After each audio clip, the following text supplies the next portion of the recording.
Hi, and welcome back. In today's session, we're going to look at an exercise called exposure therapy. Before we get into that, let's take a moment to reflect on your exercise from the last week. Last week, we looked at the concept of meta-worries.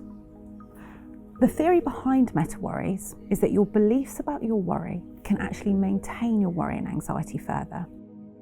If you believe your worries serve a positive purpose in your life, why get rid of it? Or sometimes we believe worry is dangerous. We worry about worry. But what if we saw worry for what it is? An unhelpful spiral of negative thoughts that doesn't serve us, only gets in the way. It certainly won't make you crazy, but it will feel like that sometimes. So take a moment to look at your homework. Did you investigate one of your beliefs? Did you look for evidence that contradicted that belief? And did you go out and investigate this belief further? If so, what did other people say about this belief? How do others go about problem solving or show that they care without worrying? Take some time to do this now and draw up some conclusions. If you haven't completed these exercises, I strongly recommend you stop here before going any further. So, exposure therapy. This might be something you've heard of before, and sometimes clients look a little nervous when I say the words exposure. Exposure therapy is about being exposed to your worst fears. Have a think about this. What might happen if you were exposed to your worst fear? Let's come up with a really simple example. I have a fear of spiders, always have done. If I see a dot on the wall, my mind tells me instantly that it's a spider and my anxiety goes up. And what do? I get out of there as quickly as I can. But when I run away, what have I learned about the spider and what happens to my anxiety? Well, my anxiety goes down because I've got away from it. But I continue to learn that spiders are scary and that I can't cope. What would happen to my anxiety if I stayed with the spider? Take a look at this graph. Well, my anxiety would initially go up, but what if I sat with a spider in the room for an hour, maybe 2, then 3, 4, 5? Where does my anxiety go? Well, it starts to go down. My adrenaline can't physically keep going and it begins to drop. And alongside that, I begin to learn something. I am coping, I am dealing with the spider without panicking, and maybe I can do this. The next day, maybe I'll sit with the spider again, and what happens to my anxiety? It goes up, but not quite as high. I sit there for a while, and it goes down again. I'm doing it, I'm coping with it. This process is called habituation. It's the process in which our bodies naturally adapt to the situation and the adrenaline begins to drop and our anxiety comes down.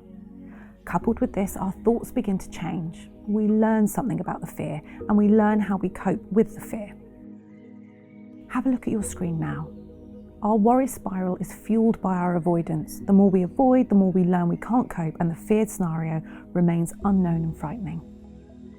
So let's have a think about some of the things I've seen with clients with anxiety avoid. Hospital dramas or documentaries. For those who worry about their health, you might understandably avoid these shows so that you don't get triggered or begin to worry that you might become unwell or injured. But by avoiding these shows, what are you learning about your ability to cope? And what are you learning about these health shows? That they're scary. What about trains, tubes, planes, and even driving? I've had a lot of clients avoid these things because of their fear and anxiety. But again, if you avoid these things, what happens? What do you learn? Maybe do short distances or just a couple of stops on the train or the tube. If this is you, is this enough time for your body to habituate? Is this enough time for you to learn? Think back to the spider. I'd need to be there quite a while for my anxiety to drop. And finally, another common example I come across is patients avoiding words, written words, that in some way feel triggering or superstitiously mean that we're putting the word out into the universe and something bad will happen.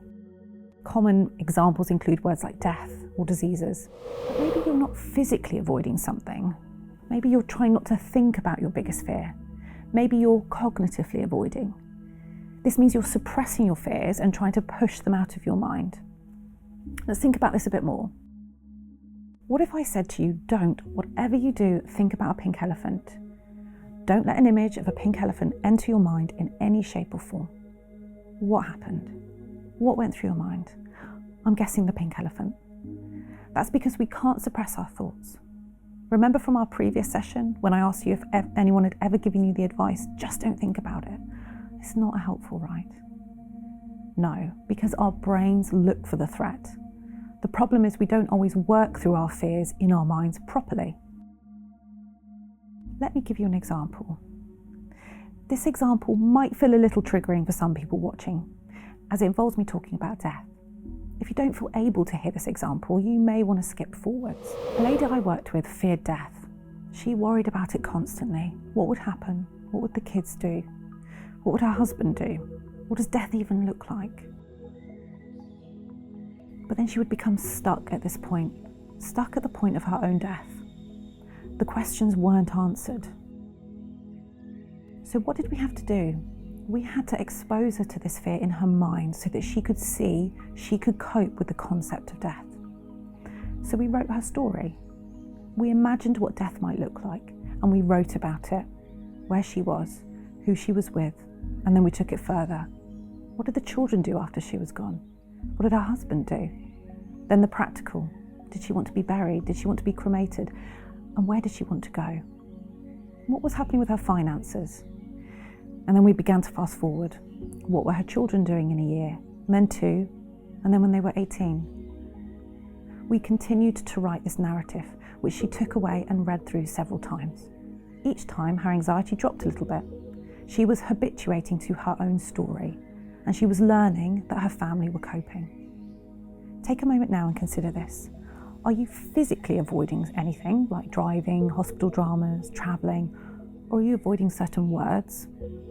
And are you cognitively avoiding anything that seems too scary to enter your mind?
This week's exercise will perhaps feel challenging, but you've come this far.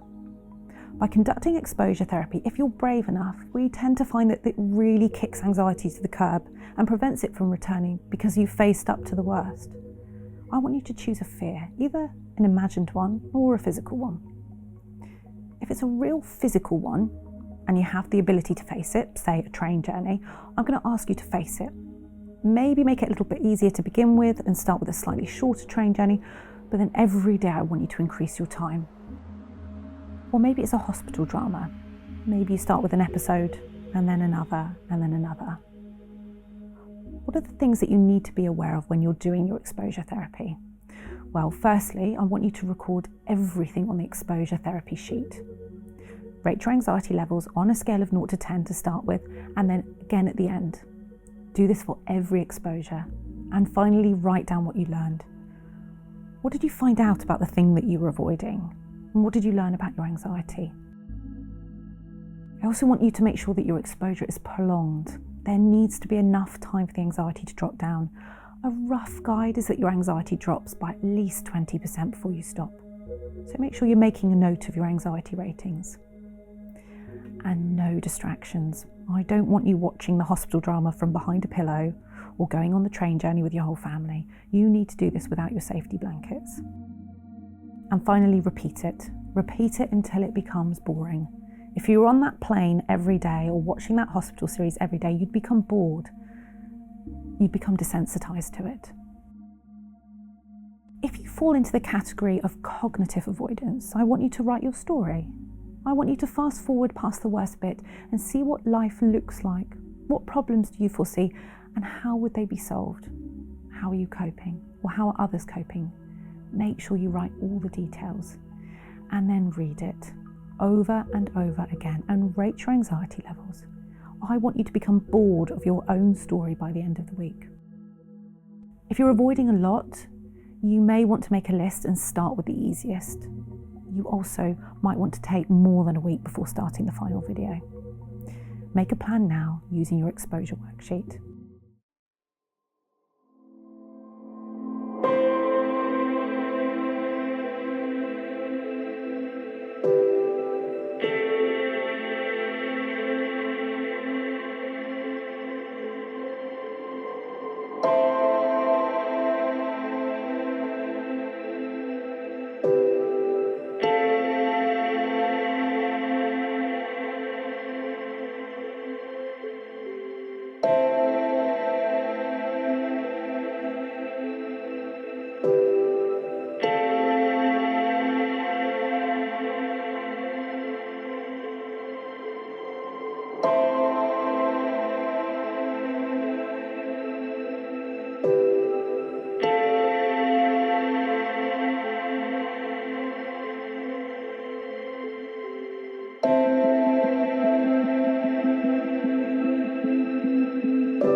And don't forget, keep setting up exercises to build your tolerance to uncertainty. Which behaviours are you tackling from your approach and avoid list this week? Keep the worry diary and the worry time, and make sure you're effectively tackling your problems.